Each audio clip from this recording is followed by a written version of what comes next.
When HarperCollins Publishing House released Harper Lee's Go Set a Watchman, the prequel of To Kill a Mockingbird, it was met with a lot of pushback from lovers of literature.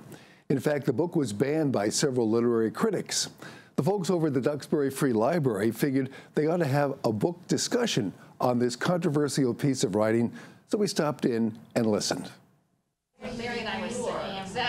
Today we're having a book discussion about the new Harper Lee book, which is called Go Set a Watchman.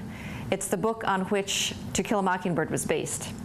So there's been a lot of controversy about the publication of the book, to be honest, but we're not actually going to talk about that. That is just an issue to the side, and what we're focusing on today is really the literary questions of where is the story coming from, how does the new book relate to the old book,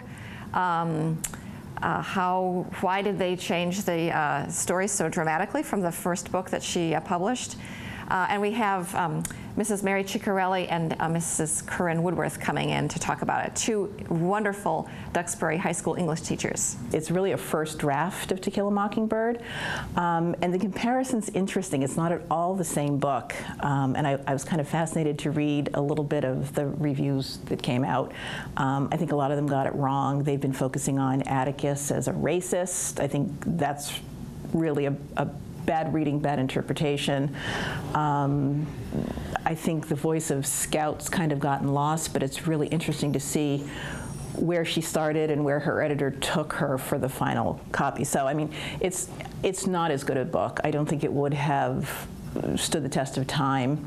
I don't particularly like Scout in this book, whereas she's adorable and lovable in To Kill a Mockingbird. But what this book does is show an excellent lesson in revision and what happens when you take a story and say, okay, here's an okay story, what am I going to do with it? If I were teaching it, I would teach it as a first draft, a revision, and a final draft. Yeah, after this discussion, I certainly hope people go back and think carefully about a book that was written back in the 50s that to many of us seems extremely relevant today, you know, and just how much progress have we made, you know, what progress and what hasn't been progress. It's a book to think about. It's a discussion I hope will really challenge us to see ourselves in American society and what is our role.